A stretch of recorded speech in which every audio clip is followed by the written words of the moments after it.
de ustedes, como les indicaba al principio, por favor, a las personas que aún no se registran, lo pueden realizar en este momento en el enlace que les estoy compartiendo mediante el chat de esta plataforma. Les pido de favor a todas las personas que apaguen sus micrófonos y sus cámaras y que solo van a permanecer encendida la cámara del compañero Galo Lozano. La metodología de este webinar es el siguiente. El compañero va a realizar su presentación. Si ustedes tienen alguna pregunta, algún comentario, alguna sugerencia durante la presentación, pueden dejarlo en el chat de esta plataforma. Si ustedes desean hacerlo en vivo, posteriormente a la presentación del compañero tendremos un espacio para que ustedes prendan su micrófono y o su cámara y hagan su pregunta o su sugerencia en vivo. Muchísimas gracias a cada uno de ustedes. A nombre de la Zonal 5 del Instituto Nacional de Patrimonio Cultural, les agradecemos y les damos la cordial bienvenida. En este momento damos paso al compañero Galo Lozano con el tema la relación entre imagen y memoria. Buenos días con todos los presentes. El día de hoy les voy a hablar el tema de la relación entre imagen y memoria.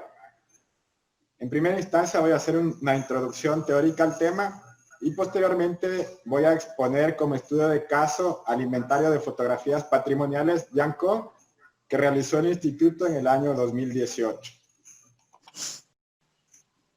Podemos definir como imagen a la representación de determinados hechos en un espacio geográfico y de tiempo determinados. Es así que es una síntesis del tiempo porque la imagen ejemplifica una porción de este. Y puede ser una crítica a la representación porque está interpretada según las subjetividades y el pensamiento que tiene cada persona o colectividad. Es así que la imagen puede transcurrir desde lo privado hacia lo público, como por ejemplo desde los álbumes familiares que guardan las personas en sus casas a plataformas virtuales en el Internet. La información que contiene la imagen para determinadas personas son hechos históricos, en cambio para otras son emociones, es alegría, es tristeza, sufrimiento, etc.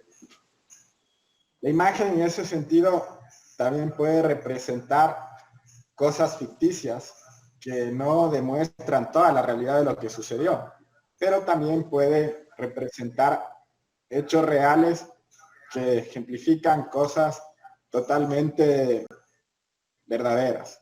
Es así que se pasa del registro a la creación y viceversa. Así, por ejemplo, en la imagen izquierda vemos una fotografía de un equipo de béisbol de Ancón, mientras que para nosotros es un hecho documental, para las personas que vivenciaron eso representa alegría, tristeza, añoranza de tiempos pasados.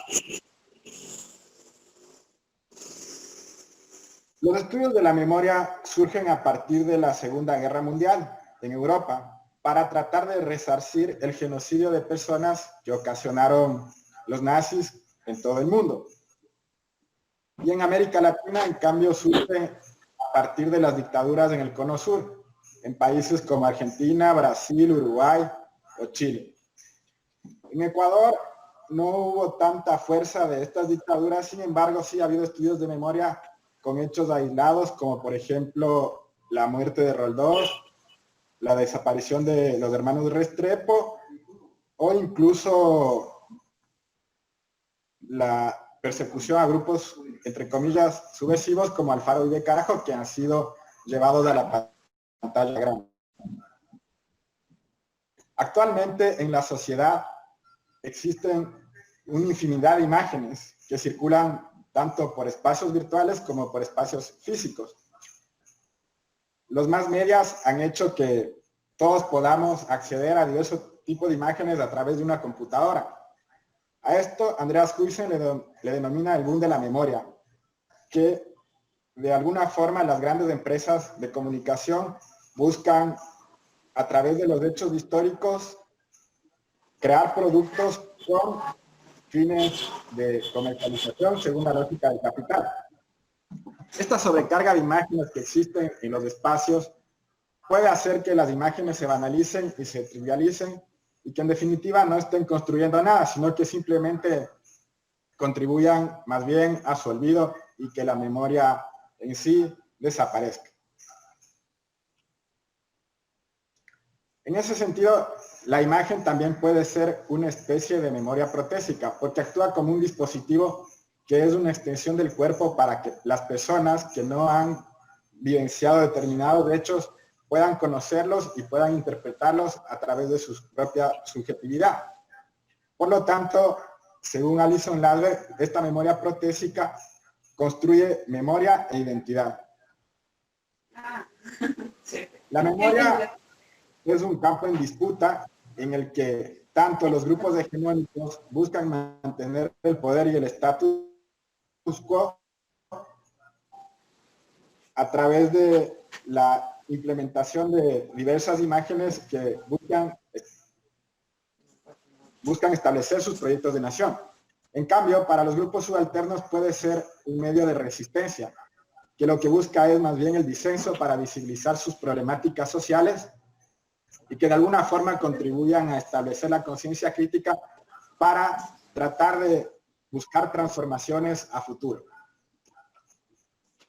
Es así que ahí surge el dilema entre cómo representar lo sucedido, qué imágenes sirven para poder ejemplificar ese hecho histórico sin banalizarlo, sin profanar la memoria del acontecimiento. ¿Qué imágenes deben circular a través de qué espacios? Y cómo esto tiene de alguna forma una influencia política. Es así que la producción, uso y circulación de imágenes inmiscuye a todos los actores de la sociedad. La imagen también puede ser un dispositivo político que cause acción social.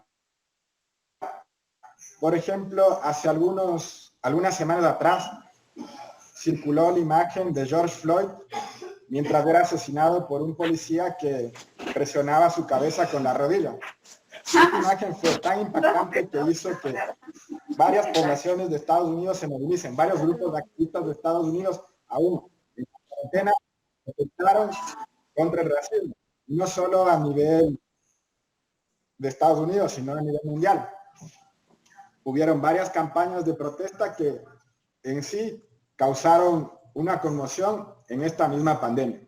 Entonces ahí podemos ver cómo la imagen también puede ser un dispositivo político. En la construcción de imágenes intervienen diferentes agentes, como el Estado, la sociedad civil, las comunidades e incluso las empresas privadas. Cada cual con sus propias reglas y lógicas, intentando reivindicar sus propios intereses o mostrando sus propios intereses. Por lo tanto, la imagen actúa en un determinado y cultural, de connotación en Estados Unidos, como en Ecuador, como en Asia. O sea, a pesar de que pueden representar lo mismo, su propia forma.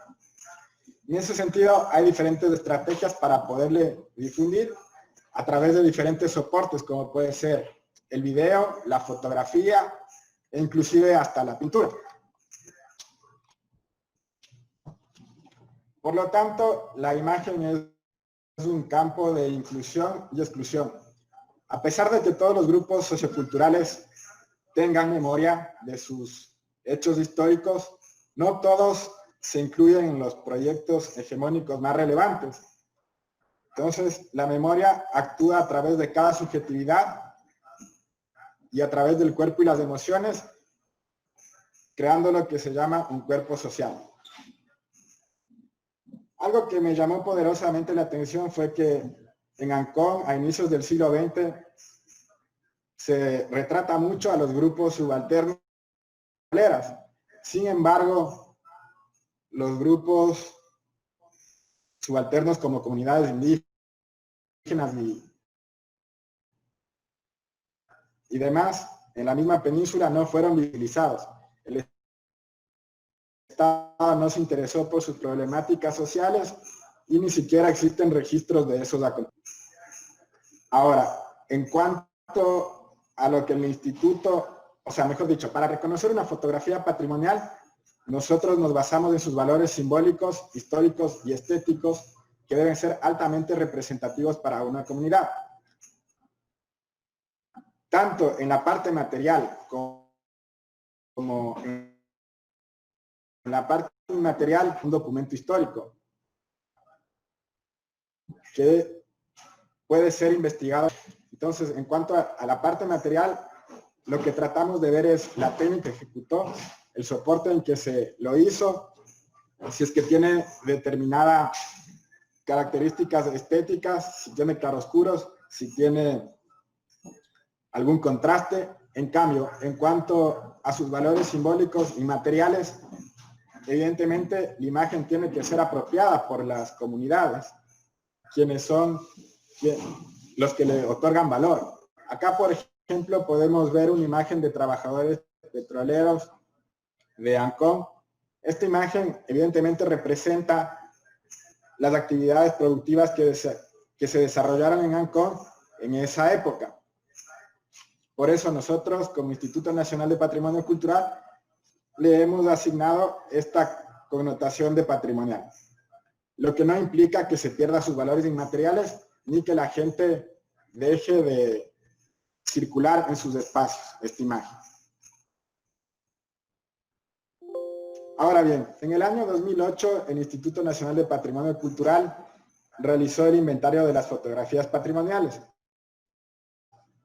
para lo cual contó con la participación de varios habitantes del sector, como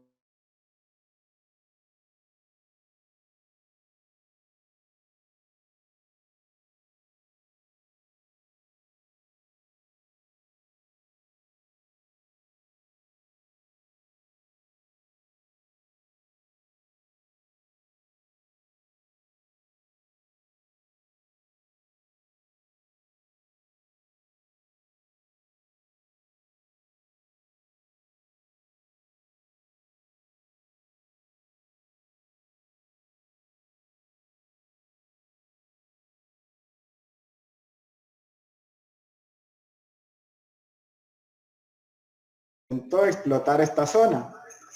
Sin embargo, recién en 1911 el Estado ecuatoriano da una concesión a una empresa inglesa llamada Anglo Oilfield Company para que pueda explotar los campos.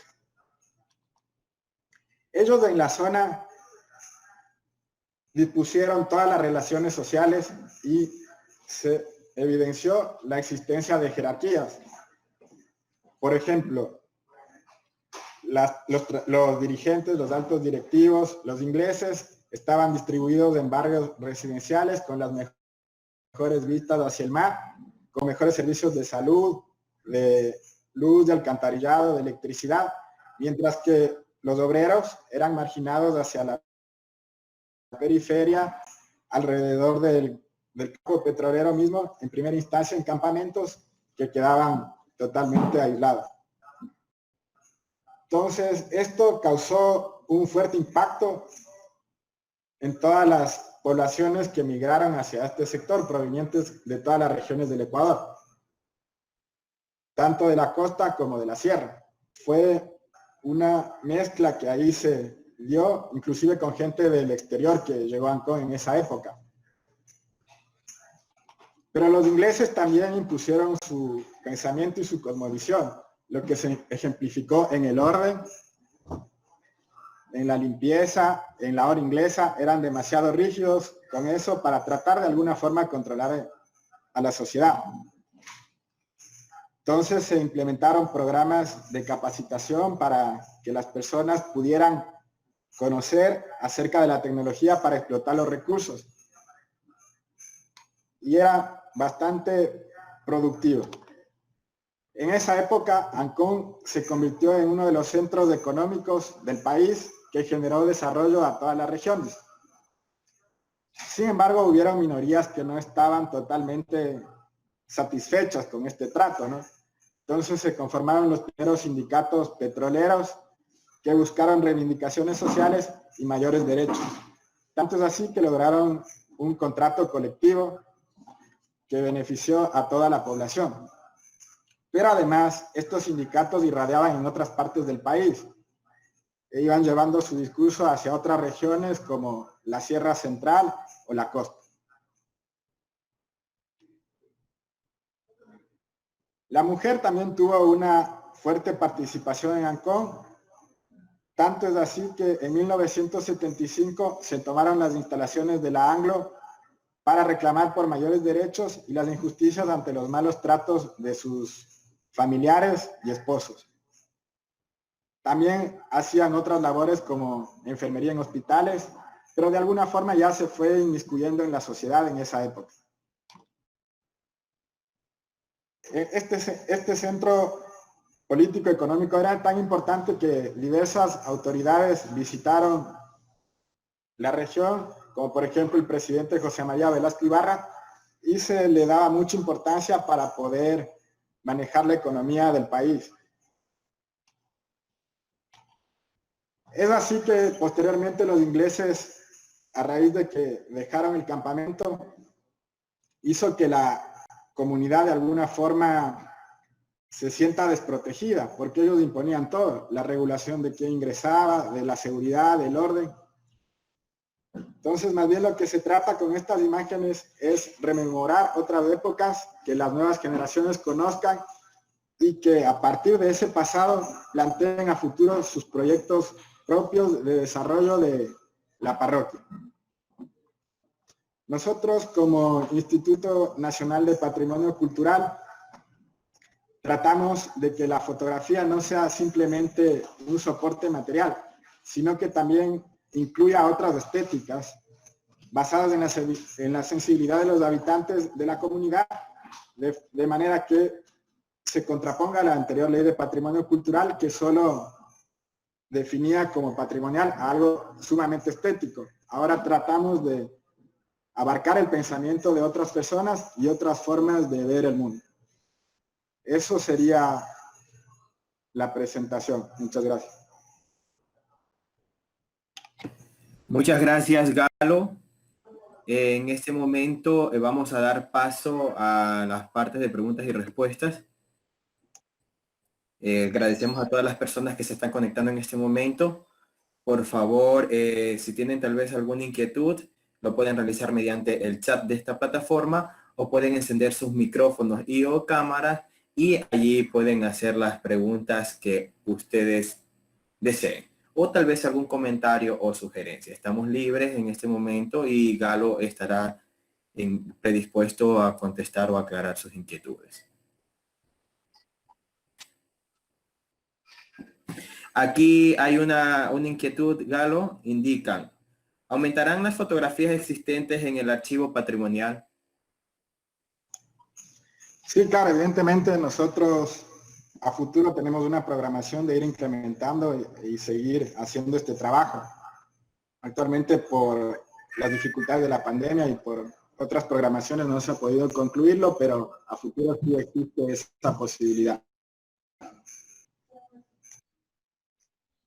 Muy bien, Galo. Vamos a ver si hay alguna otra persona que desea hacer alguna pregunta, por favor. Buenos días. Buenos días. Buen día, ¿cómo está? Buenos días. María Gallegos le saluda de la parroquia San José de Ancón. ¿Me escucha? Sí, sí, me escucho. Ya, bueno, mi inquietud, el tema del patrimonio en Ancón ha sido un tema que de pronto ha quedado un poco olvidado. Se quedó en la declaratoria, se quedó en la primera fase, en el rescate de la historia memoria, que es las fotografías, como usted bien lo está manifestando, pero todavía tenemos dentro de nuestra población el sinsabor, podríamos decirlo así, de que la primera fase que se hizo en el barrio Guayaquil en la restauración de los canchones se dio precisamente, pero tenemos bienes que se están deteriorando. Entendemos que no hay recursos, entendemos que el país no está en las mejores condiciones. Como usted bien lo manifestó, el COPEI ya no tiene la misma validación dentro del territorio como lo tenía antes, ni en el país. Pero vemos, por ejemplo, el colegio, escuelas que esos bienes pertenecen al Mineduc, pero no ha existido a través de patrimonio alguna exigibilidad para que estos bienes no se sigan deteriorando. Vemos con mucha tristeza de que en la escuela de varones, que por cierto le cambiaron el nombre, 11 de noviembre se llama ahora, y era la Leonardo William Berry número 1. Entendemos que existía un protocolo para no poner nombres de la misma, pero siendo una ciudad patrimonial, el nombre debería de haberse precautelado para que no se pierda y mantenerlo, porque es nuestra memoria histórica y debería de haberse conservado ese nombre. Tenemos bienes, los clubes están deteriorándose. Casualmente, hoy acabo de enviarle un mensaje a la presidenta del GAT parroquial, porque por mi sector están destruyendo un bien, desbaratando una casa y están quemando esa madera. Entonces, estamos viendo como ciudadanos dentro de la población que no existe un ente regulador para que venga y controle y no permitamos que Ancón desaparezcan sus bienes muebles, porque Ancón fue declarado por su historia, memoria y cultura. Entonces, nosotros tenemos una historia que ya los que vamos avanzando a la edad, la vamos a perder, pero necesitamos que este sea un lugar histórico, patrimonial, donde las nuevas generaciones que vienen aprendan a amar el patrimonio, aprendan a conocer su historia, pero no solo estén en conocerla, sino en verificar en sus edificios y sus instalaciones. Sabemos que la primera fase de la iglesia también ya fue aprobada en el municipio, pero no, obviamente por la pandemia algo se postergó. Pero esa es mi inquietud. ¿Qué vamos a hacer con los bienes muebles patrimoniales dentro de la población que todavía pueden ser rescatados, restaurándolos, o de pronto hacer algún alcance, alguna información que pueda dar a la ciudadanía ese empoderamiento es mi patrimonio, no lo voy a destruir? Pero mucha ciudadanía tiene el concepto equivocado de que nadie le permite restaurar la casa que se está cayendo, porque patrimonio le prohíbe. Patrimonio no le prohíbe restaurar su bien. Patrimonio le permite restaurarlo, pero en el mismo modelo, de la misma manera como fue realizada la estructura, para no perder ese bien patrimonial. Es hasta donde yo entiendo, porque yo he sido parte de la red de amigos de patrimonio, y yo fui parte también del tema cuando se hizo el tema de la declaratoria de las reuniones que se dieron dentro del GAT parroquial para poder lograr ese patrimonio. Entonces uno ve con mucha tristeza cómo los bienes se están viniendo abajo. Muchísimas gracias.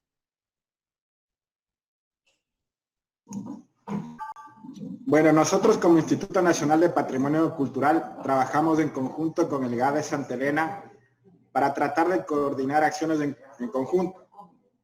Cabe mencionar que actualmente las competencias sobre el patrimonio cultural las han asumido los GADs municipales en alguna medida.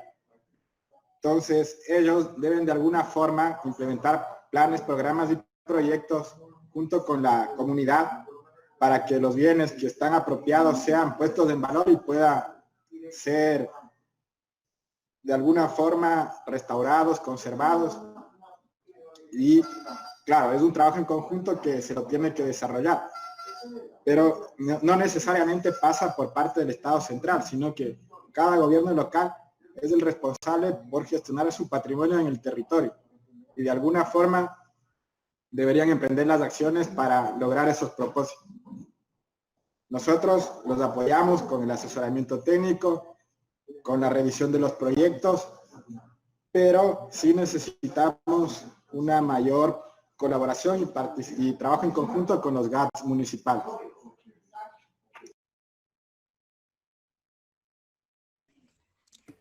¿Cuál sería yo entiendo esa parte, pero cuál sería, disculpe que intervenga de nuevo, pero cuál sería la forma, cómo poder hacerlo? Porque todos sabemos que por el momento tenemos el tema de la pandemia, que todavía nada está normalizado. Pero visitas han llegado y tenemos informes, pero no hay el recurso. O sea, es lo que nos dicen. En la administración anterior municipal se dijo que no había recursos para poderlo invertir en Ancón. O sea, cuando nosotros nos enteramos de que Patrimonio ya había hecho un informe, ya se habían hecho todo, o sea, esa es la parte que la ciudadanía no logra captar todavía. O sea, usted me dice, está bien, nosotros sabemos porque yo tengo los informes entregados de la escuela y del colegio, yo los tengo. Tengo los informes porque a nosotros nos ha ayudado la arquitecta Lilian Ricaurte, la hemos llamado en varias ocasiones y ella nos ha venido a hacer, y tenemos los informes, pero, ahí viene el pero, nosotros como ciudadanos empoderados, no muchos, pero sí estamos allí en el rescate del bien patrimonial y queremos mejorarlo. O sea, ustedes como Patrimonio Perfecto nos dan la visita técnica, las recomendaciones, esto va, no va, hay que hacer en el hinchado, no hay que hacer así, pero necesitamos más.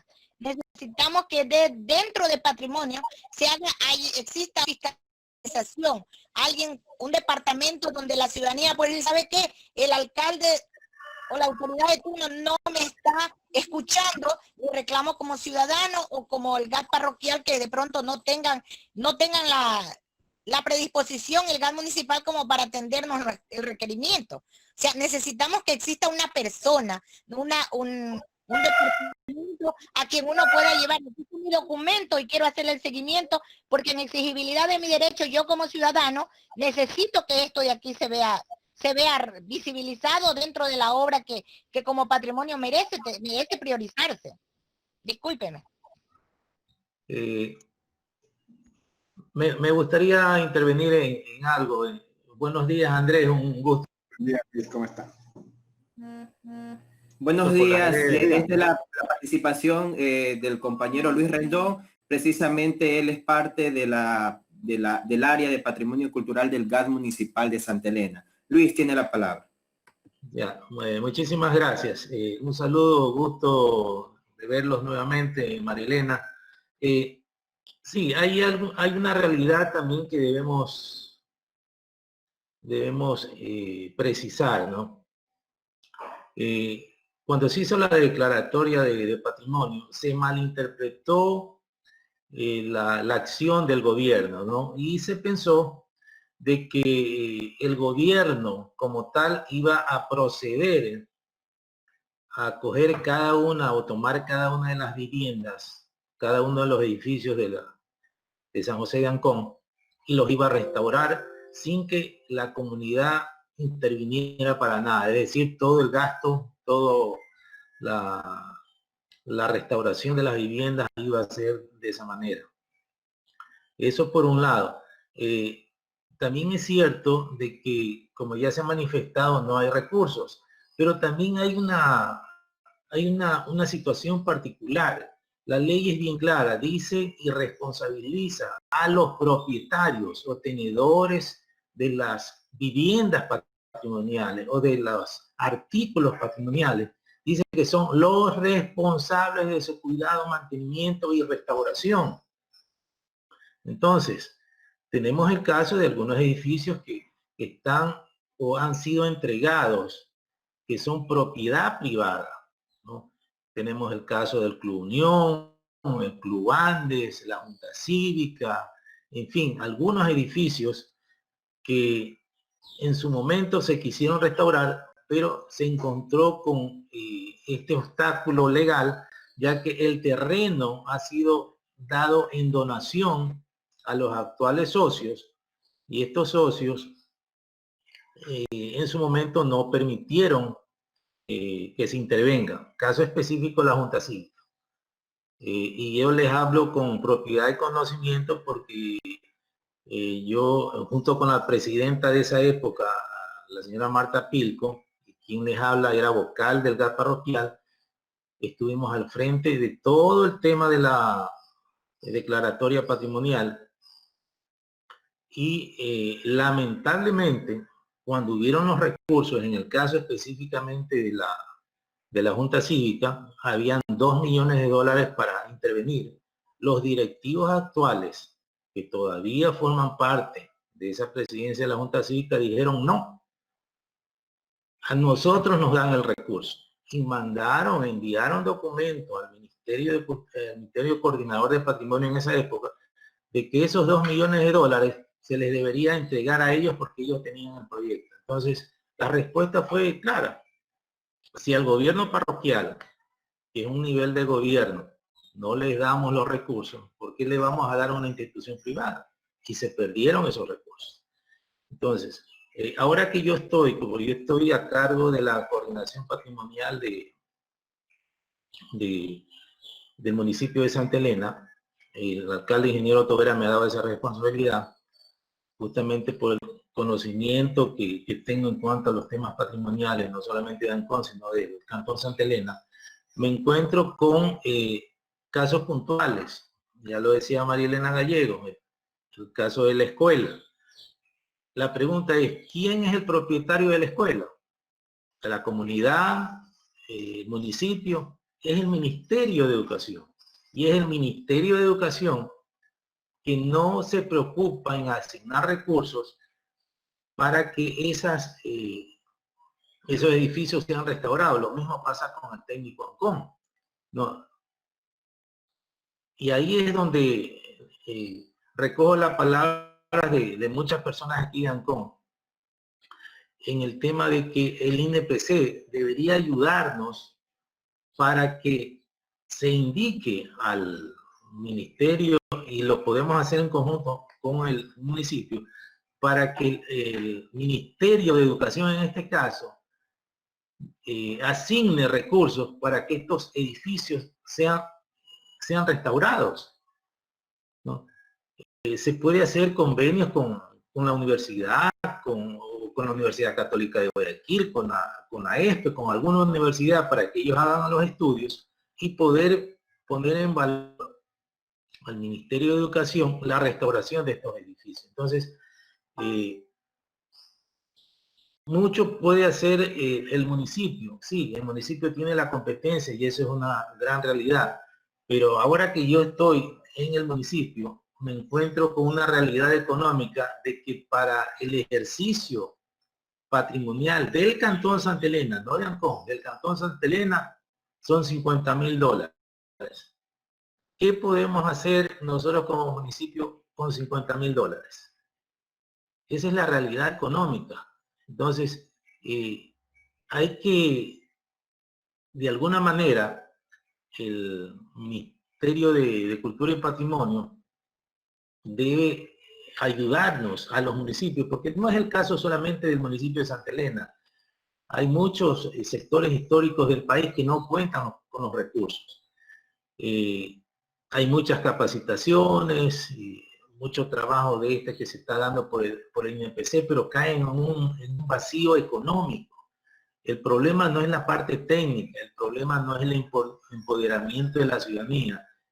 La situación es la parte económica.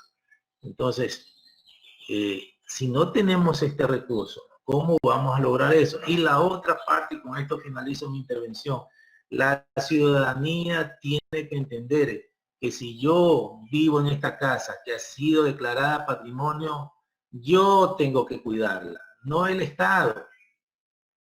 Y también hay otra cosa, y bien lo señala Marilena Gallego, ha habido un descuido en este año y pico por parte del GAT parroquial de los temas patrimoniales, porque los ojos, oídos, olfato, en la parte patrimonial o en todo lo que pasa en la parroquia, es el GAT parroquial. Es el GAT parroquial es el que debe denunciar este tipo de atropellos contra los bienes patrimoniales. Y les pongo un ejemplo. Se logró a través del Ministerio de Cultura y Patrimonio la instalación de tótems. Vayan a ver cómo están los tótems.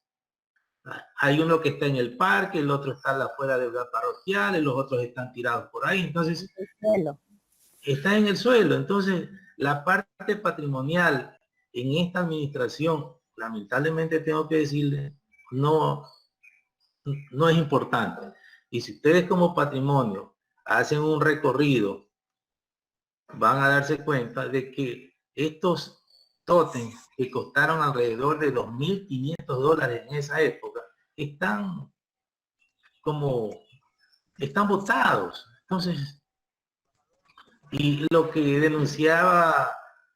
se denunciaba en el tema de esta casa particular, no sé si ya ustedes como el INPC tienen alguna denuncia, porque no es el ciudadano el que tiene que denunciar.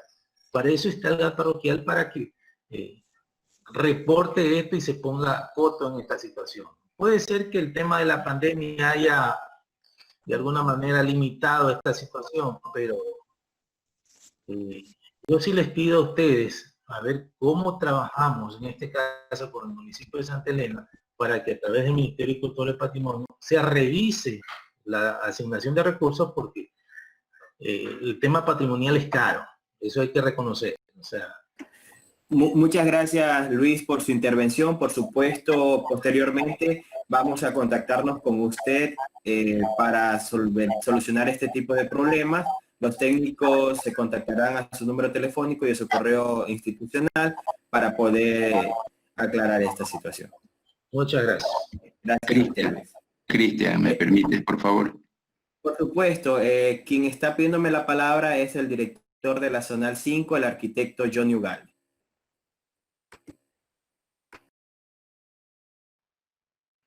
¿Qué tal? Muy buenos días a todos.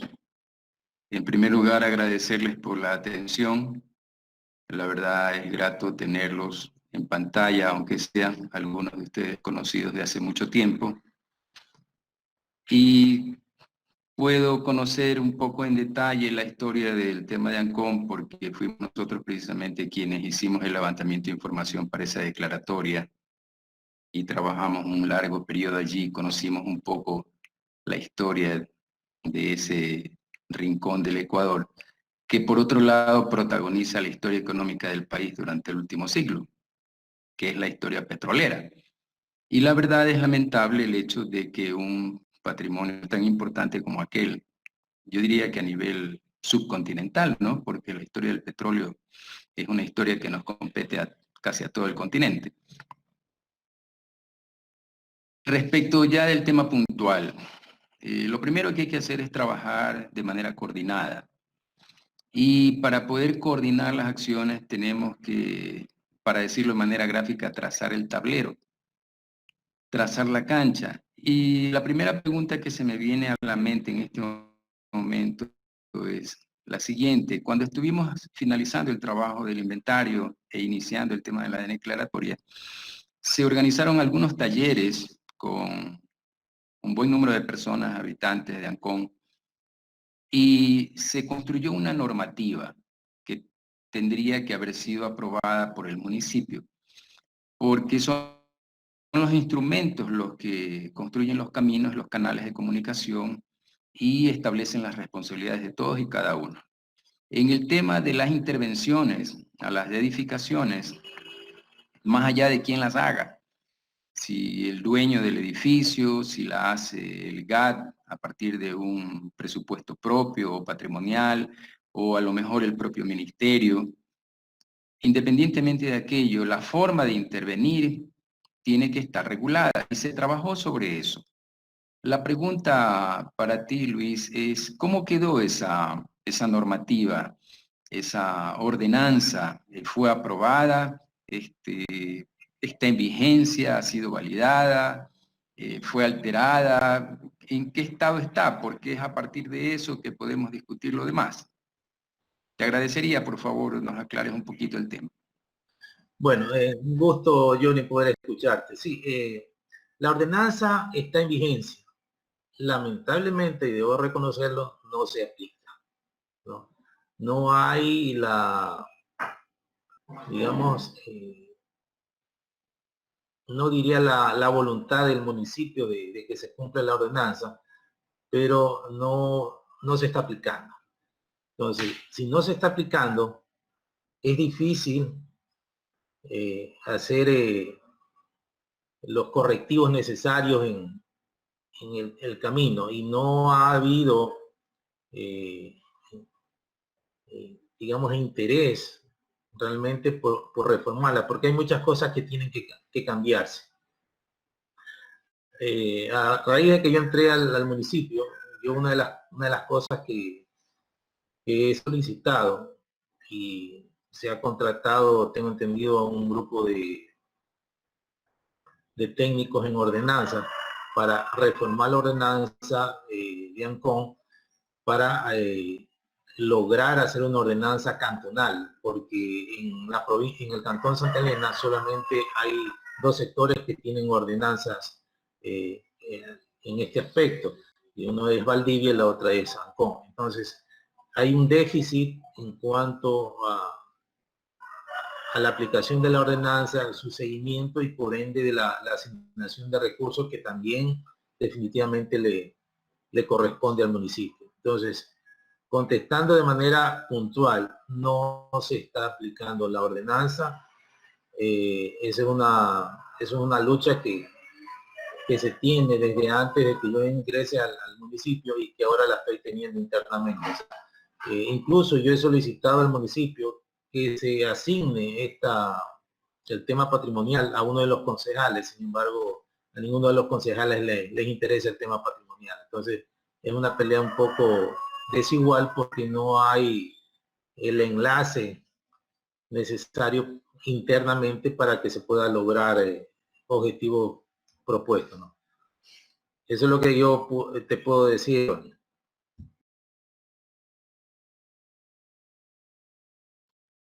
Bien, te agradezco. En todo caso, creo que apartándonos un poco del tema central de la exposición de Andrés, que giraba alrededor de los nexos que existen entre la imagen y la memoria, es evidente que más allá de la imagen fotográfica, la imagen de Ancón como tal es la que está en juego. Estoy hablando del paisaje urbano, de lo que un turista podría esperar el momento de que se aventura a recorrer los caminos de la costa y de repente visitar Ancón. Y lo que se vende, digamos, lo que se promociona es la existencia de un campamento, de un asentamiento industrial de inicio de la historia petrolera del país. Y es importante que esa memoria se preserve, no solamente en la imagen fotográfica, sino también en la imagen real y material de lo que ha sido Ancón durante mucho tiempo. Y entonces entiendo perfectamente la lucha esa entre la conservación de la imagen tradicional del asentamiento Ancón y una modernidad que la gente la lleva dentro, ¿no? Esta cosa de siempre querer estar al día.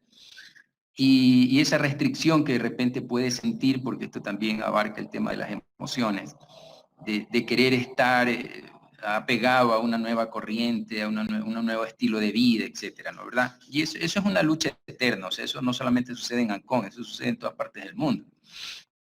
Y la gente tiene que estar muy empoderada como para poder sostener aquello. Y el rol de la normativa es justamente tratar de armonizar estos elementos. Es decir, y por eso en la declaratoria se habla de un espacio de primer orden y luego un área de resguardo y finalmente pues la periferia que tiene un poco más de libertad de expresión en términos formales de la arquitectura, etcétera, solamente para arquitectónico y urbano. Pero el hecho es que el instrumento que nos puede guiar en esa actividad cotidiana de ir creciendo es justamente la normativa. Entonces, yo creo que eso solamente se puede sostener con el diálogo permanente entre, en este caso, el cabildo, el municipio, el GAT, que es el responsable, digamos, es el que maneja el territorio. Nosotros lo que podemos hacer es dar la norma, la guía, asesorar, hasta controlar inclusive, pero no hay pues un espacio de coerción real y concreta que podamos nosotros decirle al GAT, si usted no hace esto, se quema en el fuego eterno. No, eso no existe. O sea, es una cosa de negociación, es una cosa de consenso entre los moradores, en este caso de la parroquia, y el ejercicio constante del diálogo con el municipio. Y desde luego de las personas que poco a poco van llegando a Ancón y que quisieran ver un Ancón moderno, pero que su fortaleza no está en eso, su fortaleza está justamente en conservar esa imagen de cara a un turismo si es que les interesa. Otro valor que a mí me parece que es importantísimo en Ancón y que la normativa quizás no recogió en ese momento, pero que debería ser motivo de la conservación de esa imagen, es el hecho de que Ancón es un sitio muy tranquilo, es un sitio de reposo realmente. Por lo menos eso fue lo que yo viví en los meses que estuve allí. Y ese me parece que también es importante el que a nivel de la imagen, de lo que uno recuerda, de lo que uno puede percibir a través de esas fotografías, de lo que era Ancón, de lo que es Ancón, y que lo privilegian como un sitio de reposo.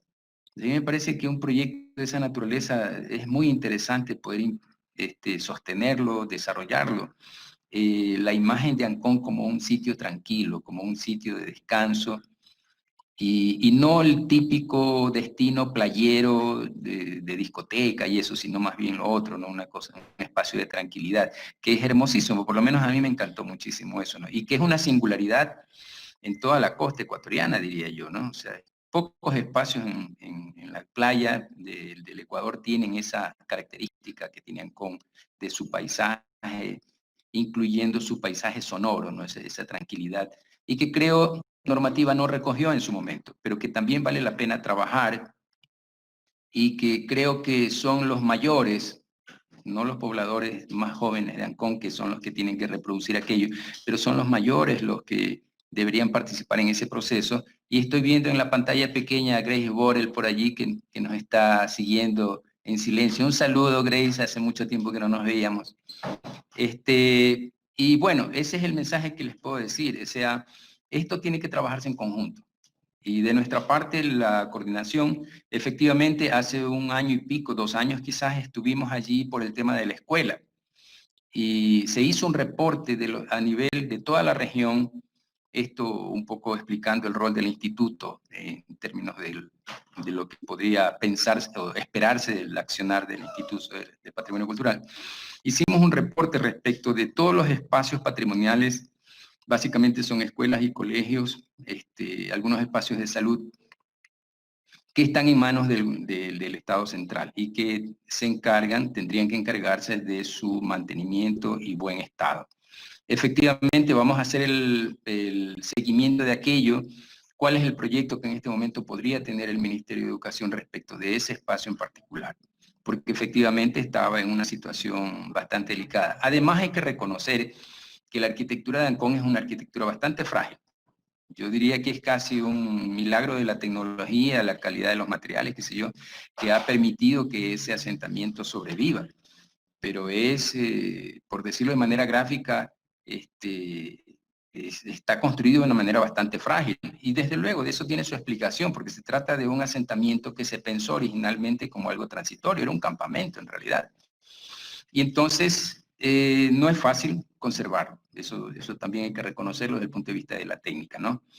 Pero creo que sí hay espacio para innovar y conservar la imagen de Ancón, y me comprometo a hacer el seguimiento a ver qué hay del lado del Ministerio respecto de esos espacios de educación. En todo caso, cedo la palabra a quien quiera seguir interviniendo y me quedo en silencio para escucharlos. Muchísimas gracias. Muchísimas gracias a usted, arquitecto Johnny Ugalde. Esa ha sido la intervención del director del Nacional 5 del NPC.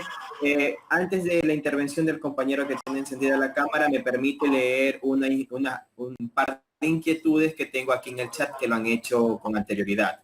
Alejandro Aquino indica, Galo, por favor, pendiente de esta pregunta, ¿se incluirán videos en la página de la fotografía patrimonial?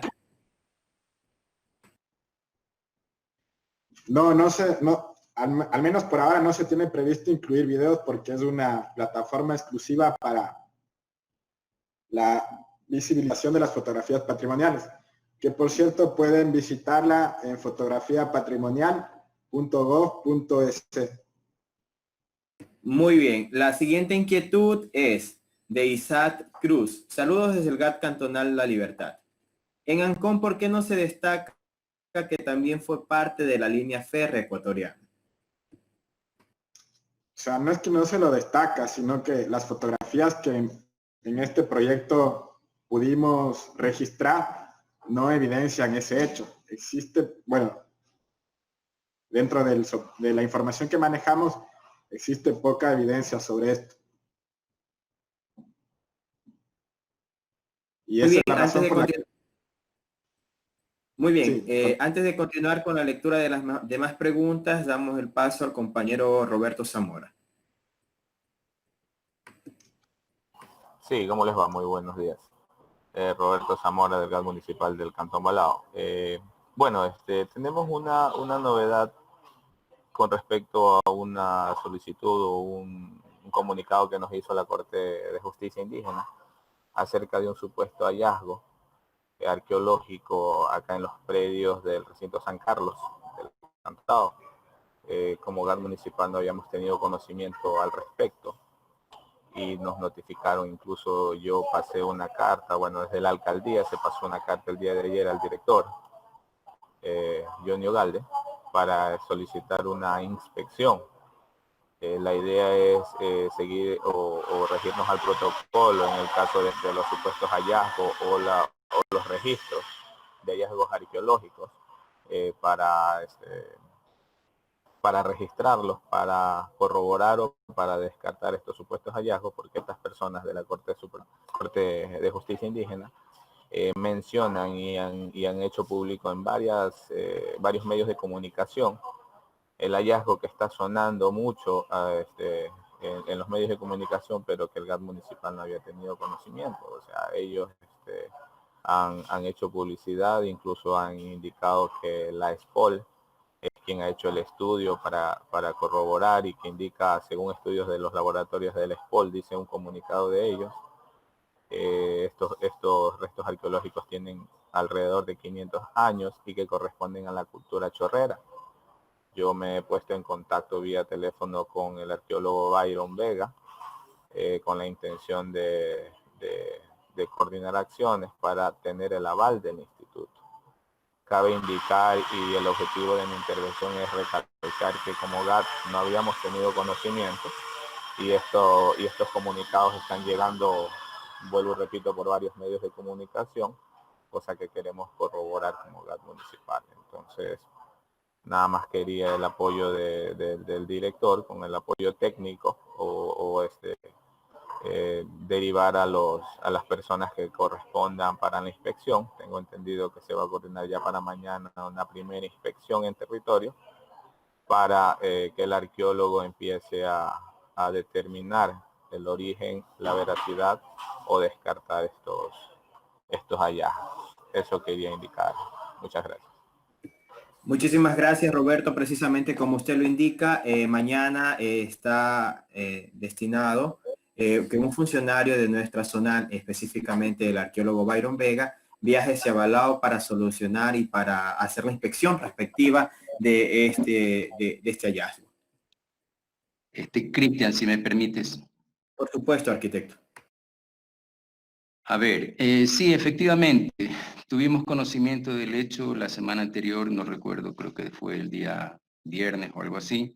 El día lunes salió por el noticiero de la mañana en la televisión.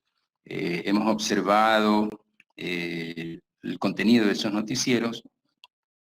Y bueno, ahí hay unos elementos que son, digamos, producto de ¿qué podríamos decir? De la tradición popular, de un poco hasta la imaginación, digamos, ¿no? Y que en realidad no benefician para nada el tema arqueológico a nivel nacional. O sea, no se habla, por ejemplo, por ahí un caballero habló de que una vasija de esas cuesta $4 millones en el mercado internacional, lo cual es totalmente fuera de la realidad. Y que por otro lado, ese tipo de comentarios lo único que hace es despertar, digamos así, la ambición de quien escucha aquello y lo cree. Y en realidad pues hay que desmentir eso públicamente porque no tiene sentido ni beneficia a nadie. Eso en primer lugar. En segundo lugar, voy a un poco salirme del tema original de esta reunión que tiene que ver con la exposición que hizo Andrés. Y lo voy a hacer porque aprovecho el público que está aquí, que entiendo son personas que están interesadas, que tienen un cierto grado de compromiso con el tema patrimonial, para comunicar, para hacer conocer, para concientizar un poco respecto de este tipo de eventos, cuáles son las acciones, qué debe ocurrir. Justamente esa fue una de las interrogantes que surgió en ese momento respecto de por qué cuando sucede una cosa de estas no existe una respuesta adecuada. Y voy a ser puntual respecto del tema Balao. Conversé el día de ayer con el doctor Jorge Marcos, que es el director de la Escuela de Arqueología de la ESPOL, de la Escuela Politécnica del Litoral, y conversé con uno de los arqueólogos profesores de la universidad de allí, y la respuesta fue contundente. Nosotros no hemos conocido de ninguna manera respecto de ese tema en particular. Algún momento se habrá hecho alguna visita hace algunos años atrás, alguna cosa del estilo, pero no hemos tenido un manejo concreto respecto de restos cerámicos o sitios arqueológicos en la zona de Balao desde la Escuela de Arqueología de la Escuela Politécnica del Litoral. O sea, eso no existe. ¿De dónde salió la noticia? No sé. Bien, eso puede ser sencillamente un dicho. O sea, alguien dijo eso, así como dijo que una olla cuesta 4 millones de dólares. O sea, pero sí quisiera poder, con el permiso de todos ustedes, comentar una cosa. Y que lejos del objetivo principal de esta charla, habría que de todas maneras mantenerlo en la memoria. Es el hecho de que qué ocurre o qué es lo que debe ocurrir cuando hay un hallazgo de esta naturaleza. Que lo puedo poner como ejemplo. Bueno, de repente fallece un anciano de alguna población y resulta que encontramos en sus pertenencias una colección de fotografías antiguas. Vamos a ponerlo en ese otro contexto, pero que es más o menos lo mismo. El uno es un resto arqueológico, el otro es un banco de imágenes. Y entonces, ¿qué es lo que debe ocurrir en ese momento?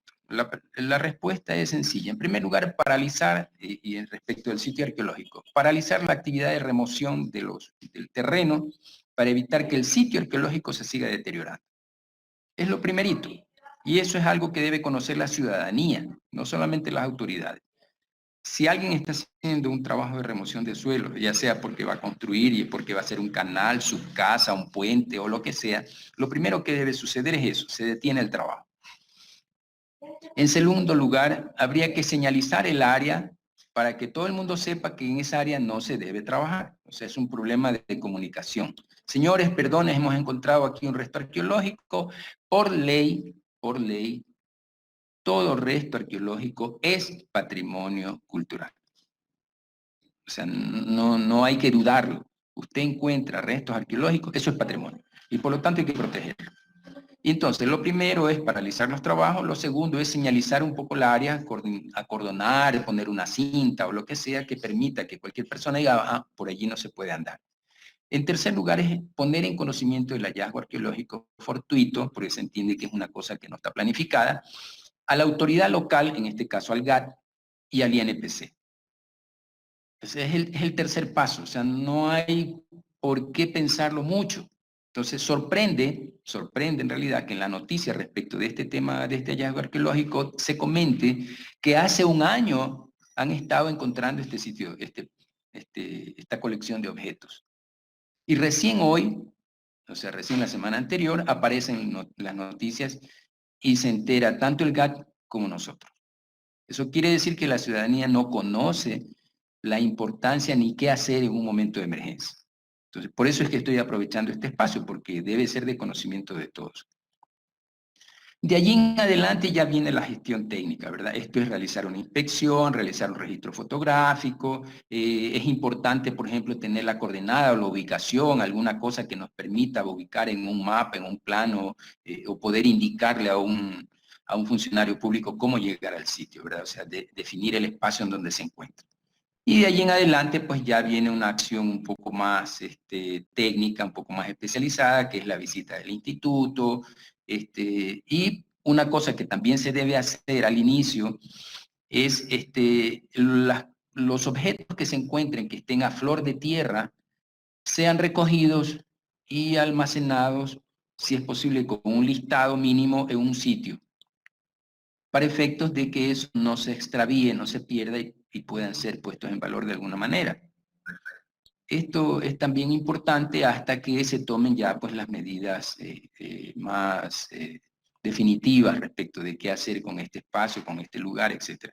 Entonces, disculpen ustedes, de repente estoy saliéndome un poco del eje de la conversación, pero vale la pena aprovechar estos espacios para que la gente vaya conociendo y no nos tome por sorpresa si mañana o pasado resulta que están construyendo una calle, un canal de riego, alguna cosa, nos encontramos con un objeto arqueológico o no sé, algún otro objeto de esta naturaleza, y qué es lo que debemos hacer. Entonces, en primer lugar, es nada más pues el tratar de evitar que el impacto respecto de estos objetos sea creciente, y en segundo lugar, pues comunicar a las autoridades. Son los dos elementos básicos que he tratado de describir y que de alguna manera podrían aplicarse también. Yo recuerdo, por ejemplo, allí en Ancón, mientras estábamos allí, se había producido una temporada, unos días antes, unos meses antes, el fallecimiento de un caballero que tenía una buena colección de imágenes fotográficas, y conversamos con los descendientes de estas personas para efectos de que sepan qué hacer, cómo conservar estas imágenes fotográficas que él tenía. E incluso uno de nuestros restauradores conversó con él y le dio los consejos técnicos mínimos necesarios, y creo que es una cosa que debería extenderse a toda la comunidad, ¿verdad? Esto es, qué hacer de manera emergente en caso de... y sucede igual si es que un edificio lo están agrediendo, etcétera. Lo primero es detener los trabajos y comunicar a la autoridad. Luego viene la prensa y todo lo demás, que a veces acuña expresiones y conceptos que realmente a veces ni siquiera favorecen mucho. Bien, hasta allí la intervención. Y, sí, efectivamente, el día de mañana estará allí el arqueólogo Byron Vega. Ya está autorizada la visita, etcétera, para efectos de que conozca los detalles del proyecto, de la situación allí en Balao. Muchísimas gracias.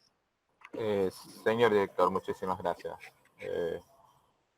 Y bueno, también disculparme por mencionar este tema, pero creí importante hacerlo público y queremos ser enfático como GAD municipal.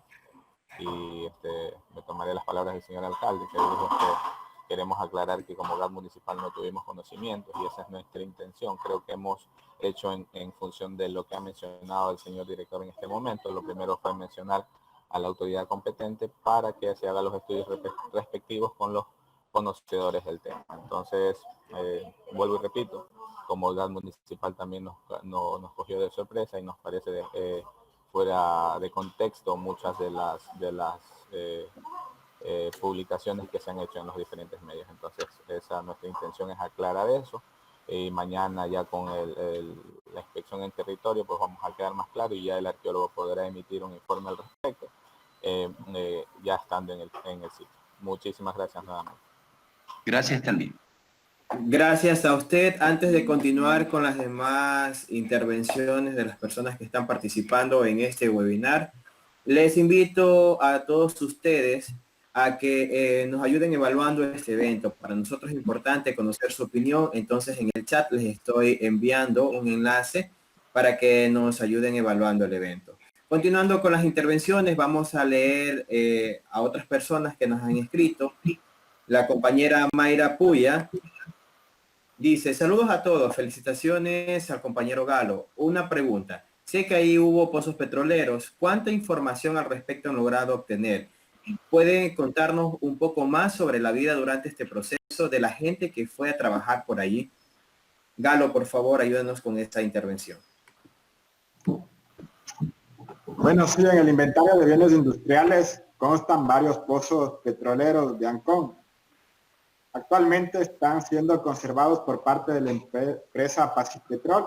Hemos hecho algunas inspecciones y se encuentran en buen estado de conservación.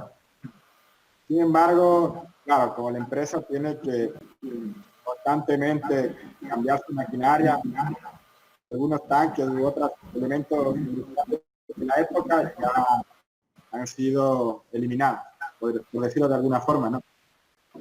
Entonces, eso es lo que ocurre ahora en cuanto a los pozos petroleros. Existe el registro, pero lo que sí, de alguna forma, la empresa tiene que asumir la conservación de estos vestigios industriales.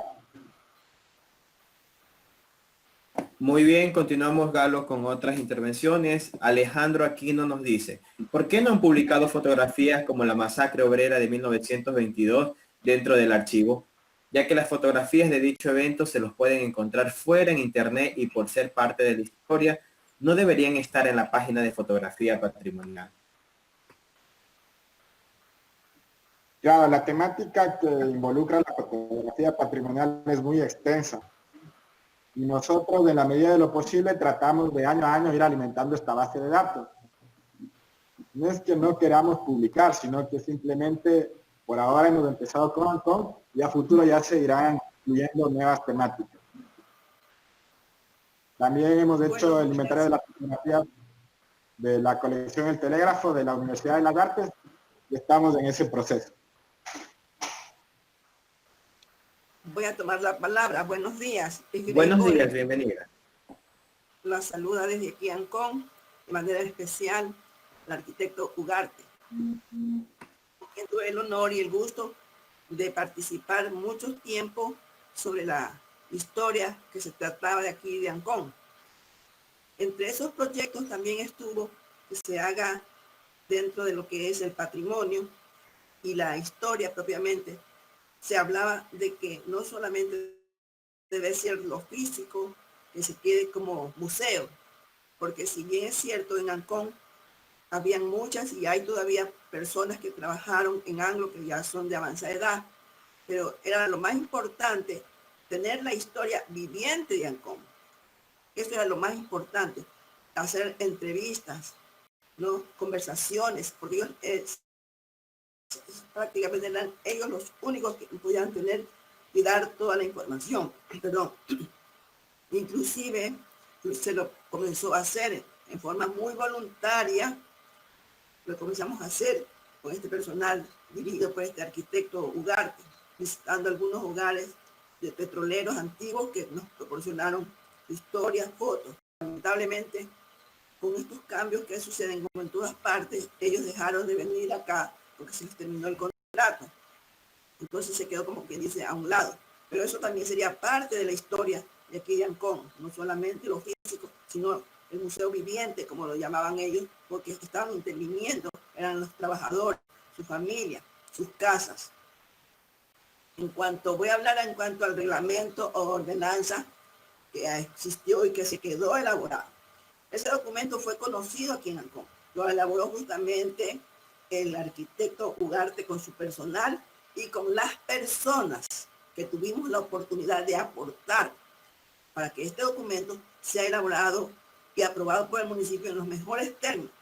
Lamentablemente, digo lamentablemente, no sé por qué no se lo puede aplicar, porque si bien es cierto que Ancon puede identificar, como moradores que somos, podemos identificar lo que se está construyendo en el área que no le corresponde, sino que quien tiene que intervenir directamente son las autoridades municipales, porque ellos son los que tienen que venir y decir, aquí está el reglamento, usted tiene que cumplir y sujetarse al lugar donde usted va a construir, porque el reglamento especifica, ¿no?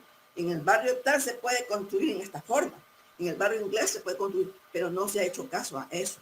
Ese es el principal tema que yo lo considero que como irregular, porque si bien es cierto, nadie se opone que venga aquí y construya, y mejor para nosotros, pero lamentablemente no se sujetan, no se cumplen. Si bien es cierto lo que dice el señor Rendón, que los fondos del municipio son mínimos.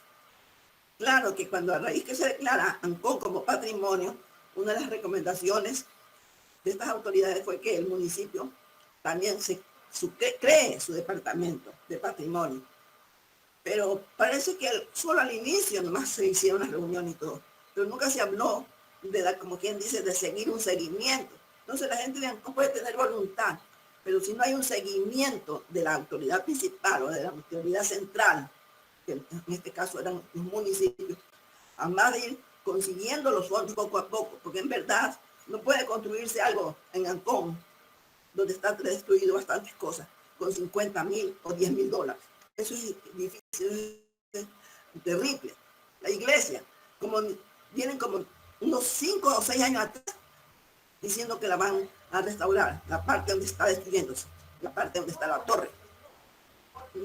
Si bien es cierto, se reúnen, se asigna la cuota, se reúnen, puede decir, no, ocupémonos en tal cosa, ocupémonos. Entonces, no se llega a concretar. Y con ese fin, las cosas se están, como se dice, se están destruyendo. Porque no hay la voluntad así terminante de la autoridad de decir, aquí se construye tal cosa, porque este es lo que se va a hacer y este es el beneficio, no personal, sino para la comunidad. Gracias. Muchas gracias por su intervención, compañera. Cristian, permíteme, si fuera tan amable. Perdón que me tome la palabra a cada momento, pero creo que es interesante estos espacios de diálogo. Y pocas veces tenemos la oportunidad de comunicarnos directamente con la gente, más allá de las autoridades. El primer punto, efectivamente recuerdo que hicimos un taller y estuvieron allí presentes las damas de Ancón. Incluso tuvimos la mala noticia de que cuando hubo el evento final, algunas de las, había una señora muy divertida ella, que en el lapso entre que hicimos el taller y la ceremonia que ella había fallecido. Y recuerdo que en ese taller que duró como 3 o 4 horas quedó todo filmado, quedó todo grabado y se hizo mucha fotografía, etcétera. Es decir, nosotros intentábamos iniciar un banco de imágenes actuales con la memoria viva de Ancón. Y lo comento esto en tu presencia, Luis, porque seguramente tú recordarás también aquello. Y creo que sería un proyecto bien interesante por parte de Ancón, del GAT, el impulsar ese espacio de la memoria viva de Ancón. Y nosotros iniciamos un banco de información al respecto. Perfectamente se puede trabajar en coordinación con el instituto para efectos de tener allí este almacén. Y recuerdo perfectamente cuál era el proyecto que en ese momento planteó Jessica Rosas, que nos acompañaba en la parte de todo lo que tenía que ver con la participación ciudadana. Y te paso la palabra, Luis, porque sería muy interesante poder darle vida a ese proyecto. Yo estoy segurísimo por la experiencia personal que la gente está deseosa de dejar su testimonio. Cada casa de Ancón, cada persona, cada, como podríamos decir, cada memoria viva que está allí está deseosa de transmitir ese conocimiento. Y es importante porque solamente con la construcción de esa conciencia es que efectivamente se puede hacer que esa normativa, por ejemplo, se cumpla. Porque son los vecinos los que están allí en el sitio. Entiendo las limitaciones porque nosotros como instituto también las vivimos. No podemos estar en todas partes. Y entonces, claro, siempre hay aquel que, aprovechando un poco la falta de vigilancia, pues hace lo que se le ocurre, a veces hasta con buena intención. Pero es la gente la que está en el sitio, la que está en el lugar, la que puede percibir si algo se está haciendo de manera inadecuada. Pero ese juzgamiento respecto de que se debe comunicar, etcétera, parte de la conciencia, del sentirse anconeño, del sentirse santelenense, de sentirse dueño de ese patrimonio y que por lo tanto lo cuida. Entonces creo que esos espacios de memoria viva son muy importantes para la construcción de esa conciencia patrimonial, vamos a llamarla así. Y yo creo que valga la oportunidad para retomar estas ideas que tuvieron su inicio y que se puede decir que son ideas interesantes. Ahí ya vemos el testimonio de Grace y probablemente de otros compañeros también, que yo creo estarían dispuestos a llevar adelante un proyecto de esa naturaleza, que por otro lado no requiere de muchos recursos tampoco. O sea, son cosas, es más acción que recurso mismo. Eso se puede hacer con muy poca cosa. En Ancón hay muchos espacios que pueden ser utilizados para aquello, tanto para, digamos, impulsar un poco esa idea de abonar al concepto de la conservación y la reproducción de la imagen y la memoria. Gracias. Gracias, arquitecto. Continuamos con las intervenciones. En este caso, Enrique Palma, desde Playas, nos dice lo siguiente. Saludos. La memoria es tan importante que incluso a nivel popular se dice que alguien muere mientras se la recuerda. El recuerdo es tan importante que por eso los investigadores luchamos con esfuerzo para poder encontrar un remedio contra el conocido como mal del olvido. Las fotografías nos ayudan a conectar con nuestros recuerdos porque una imagen vale más que 1000 palabras. La pregunta ¿la imagen qué requisito debe tener para convertirse en una memoria gráfica de un pueblo? Por favor, Galo, ayúdanos con esta respuesta.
Listo, Galo.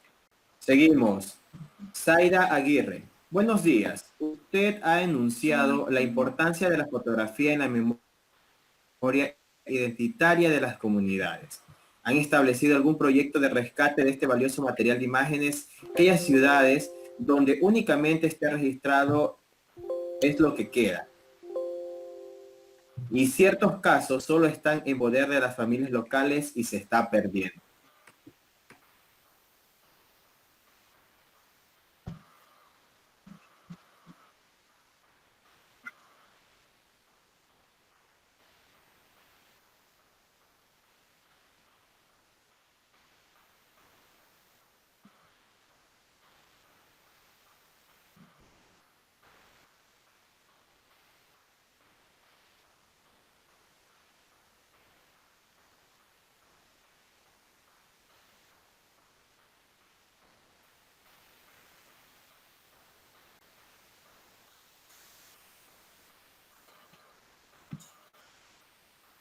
Listo. Sí. Dígame, arquitecto. Sí, perdón, una pregunta. No sé, yo creo que la pregunta que se hacía anteriormente respecto de la imagen tiene que ver con el hecho de cuándo una fotografía, o sea, un soporte, es considerada patrimonio, qué edad debe tener.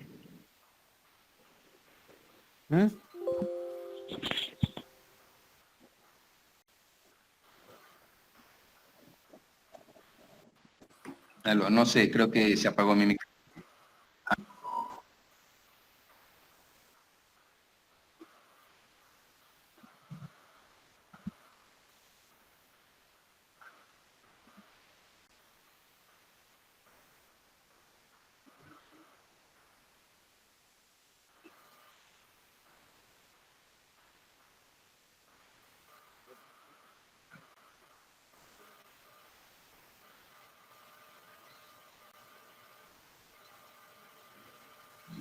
Muy bien, seguimos.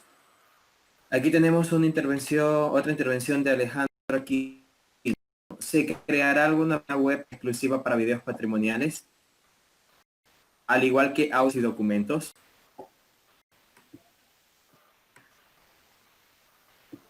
Por favor, ayúdanos con esa respuesta.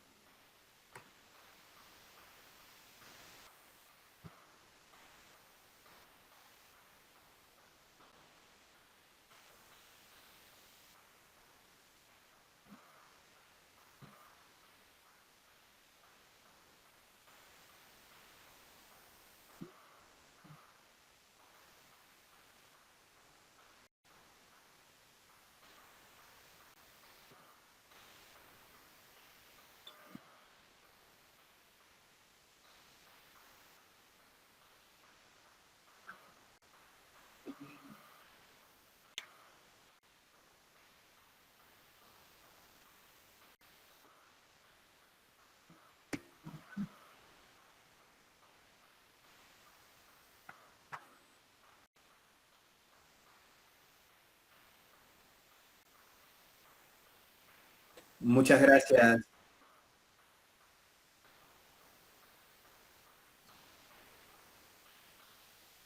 Muchísimas gracias, Galo, por la respuesta. Compañeros, antes de continuar con las intervenciones de las personas que desean hacerlo de manera directa, les recuerdo que para nosotros, como les indicaba anteriormente, es muy importante conocer su opinión.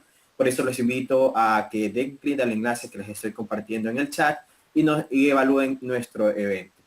Si alguien tiene alguna inquietud, este es el momento para que lo realicen. Prendan su micrófono y o cámara y lo pueden realizar, por favor.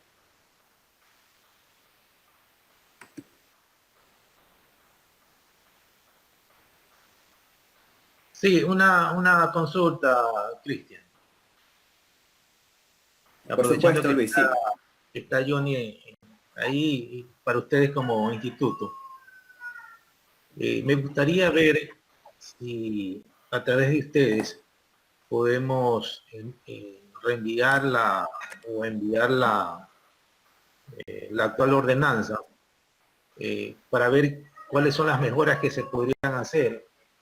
Obviamente el instituto no puede cambiar lo que está ahí en la ordenanza, tendría que ser el municipio, pero sí sería importante poder actualizar la ordenanza y ver cuáles son los cambios que se podrían hacer para darle una mayor viabilidad y mayor aplicación a la ordenanza hasta que se realice o se confeccione una ordenanza que cubra todo el cantón Santa Elena. Incluso, si fuera posible, me gustaría enviar también lo que respecta a Valdivia, eso es la otra ordenanza que para, con el apoyo de ustedes, insisto, poder revisarla y hacer algunas propuestas que mejoren estas ordenanzas. La una es del año 87, la otra es del 2013, entonces han pasado algunos añitos y como decía Johnny, hay algunas cosas que de pronto no se puntualizaron en esa época que de pronto no nos podían ayudar. Más que una pregunta es una consulta. Sí, si me permite, Cristian. Sí, por supuesto, arquitecto, siga. Ya, a ver, en primer lugar, qué bueno escuchar una propuesta de esa naturaleza. Es interesante tener la oportunidad de dialogar alrededor de esos temas y en estos escenarios, porque entiendo pues que tenemos conectado aquí algunos técnicos de otros GATS y es interesante ir asimilando la experiencia que poco a poco se va generando en el territorio. Efectivamente, Luis, nosotros estamos dispuestos a apoyarlos en cualquier género de actividad que nos permita ir perfeccionando la práctica de la conservación y la difusión del patrimonio. Para eso estamos justamente.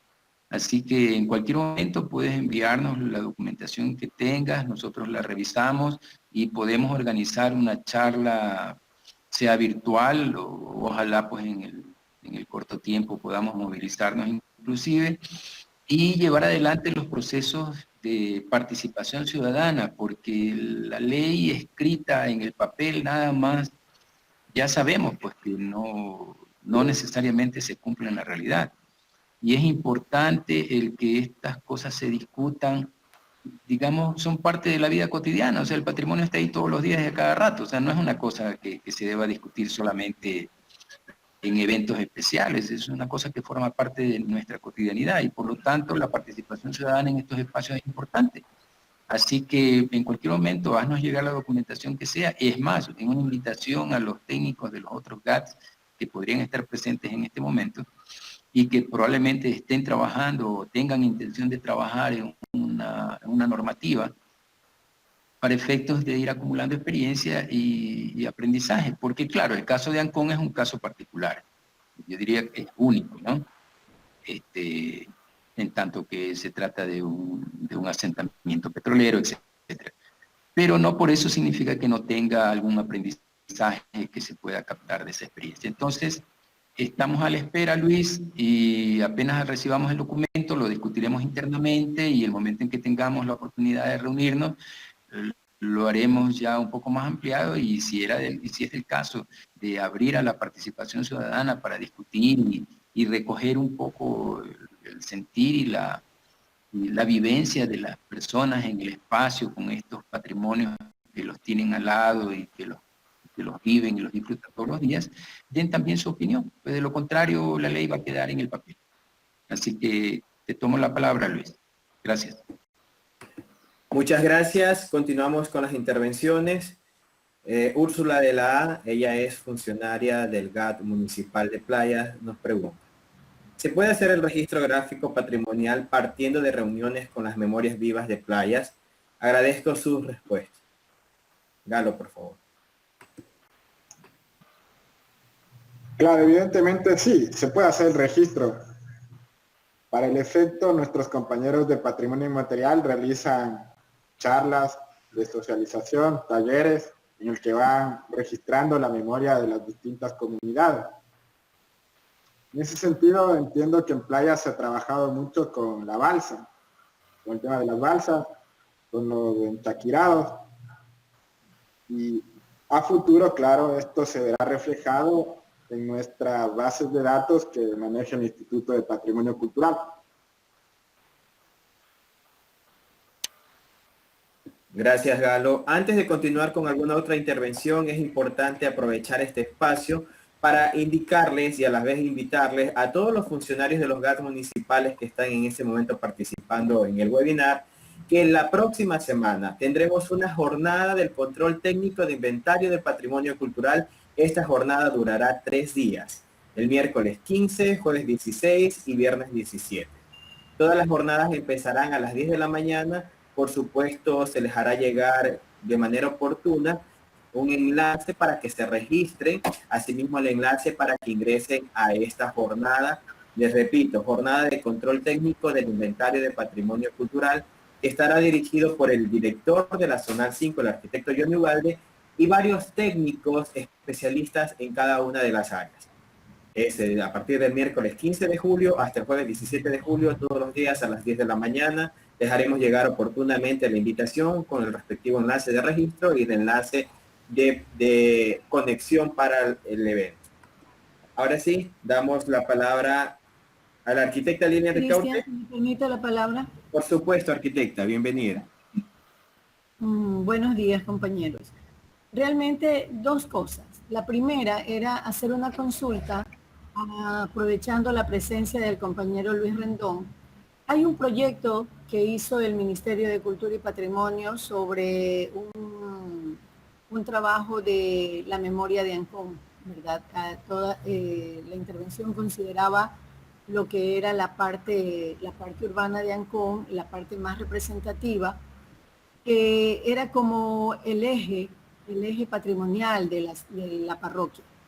No sé qué pasó con ese proyecto, en tanto que el Ministerio de Cultura lo hizo y se lo entregaron al municipio para que pudiera de alguna manera, en tanto que no se pudo realizar en su momento, se pudiera dar continuidad al tema ya por parte del municipio. Es un proyecto muy emblemático, es un proyecto oneroso, sí, porque es un proyecto totalmente integral, ¿verdad? Pero mi pregunta va encaminada a, había una gestión que tenía que hacer el municipio con relación al centro comercial y al mercado. No sé si esa tarea del municipio se llegó a cumplir, porque sería uno de los primeros pasos que se tendrían que dar para ver si se puede poner en marcha, ¿verdad?, ese proyecto que me pareció bastante bueno, ¿verdad?, y que de alguna manera recogía las aspiraciones de la ciudadanía en el momento en que se dio la declaratoria y que el Ministerio de Cultura comprometió el apoyo, ¿verdad?, a la gestión sobre la conservación del patrimonio cultural de Ancón. Eso era un tema. Y el otro tema era si efectivamente hay una jornada de inventarios que vamos a hacer la próxima semana, encaminados básicamente a fortalecer aún más las capacidades técnicas institucionales de los municipios, en tanto que hay un grupo de municipios que están aplicando el programa de fortalecimiento institucional emprendido por el Ministerio de Cultura, el Instituto de Patrimonio Cultural y el Banco del Estado. ¿Cuál es la idea? fortalecerlos aún más en el sentido de que son los funcionarios técnicos municipales los que van a llevar adelante el proyecto de fiscalización y la administración de esos proyectos, y por tanto deberían estar un poco mejor capacitados en cuanto a llevar adelante un proceso de esa naturaleza. La idea es que el taller se lo va a dar miércoles, jueves y viernes, y está básicamente enmarcado en la nueva normativa técnica para el registro, inventario, clasificación y desclasificación del patrimonio cultural. Eso nomás, compañeros. Gracias. Sí, Cristian, si me ayudas dándome la... Por la supuesto, palabra. Luis. Tiene la palabra.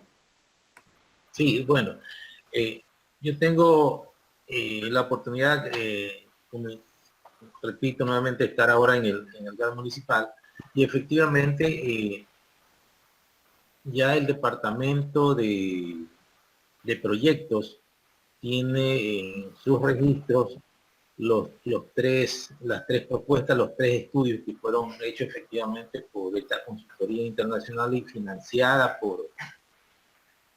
por el Ministerio de Cultura y Patrimonio, y se están haciendo las gestiones a través de Petroamazonas y Petroecuador para que se logre financiar estos proyectos, porque la suma de los tres proyectos, que incluye el mercado central y las barracas, la unión y casa de gerencia, suman alrededor de 8 millones de dólares. En una reunión que tuvimos justamente en el MPC, con la directora del Banco del Estado, yo planteé este tema, sin embargo me dijo que esos montos no los tenía el Banco del Estado para estos proyectos. Entonces, se han dirigido las propuestas a Petroecuador, Petroamazonas, para que ellos sean los que de alguna manera financien. Obviamente, la idea no es que nos financien todo de una sola, pero sí comenzar con los proyectos con uno de los proyectos, porque este está aprobado por el municipio, por Aguapen, por la empresa eléctrica, es decir, tiene todos los requisitos. Lo único que faltaría de alguna manera actualizar los costos, pero eso es rápido realmente. Estamos a la espera de eso, o sea,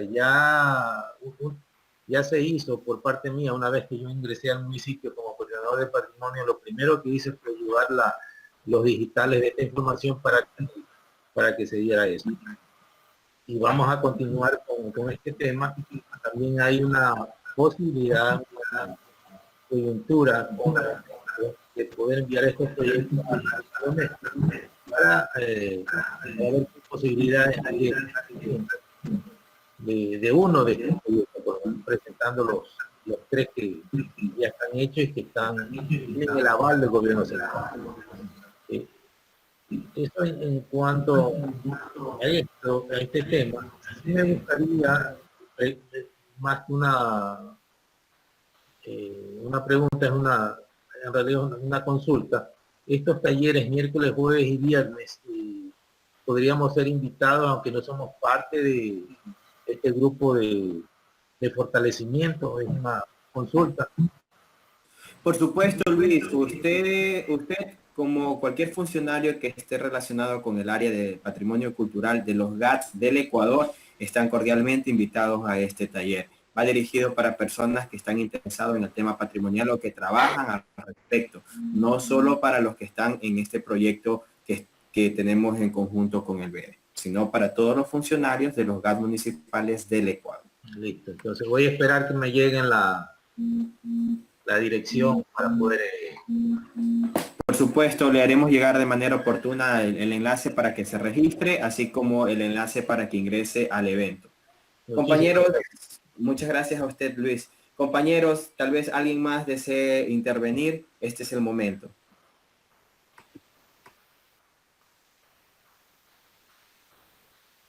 Bueno, parece que hemos llegado a la parte final de este webinar, un poquito extenso, pero valió la pena. Hemos aclarado muchas dudas, hemos conocido muchos temas. Agradecemos nuevamente al compañero Galo Lozano, quien ha participado con esta ponencia, el webinar, la relación entre imagen y memoria. Muchísimas gracias también a cada uno de ustedes que han participado en este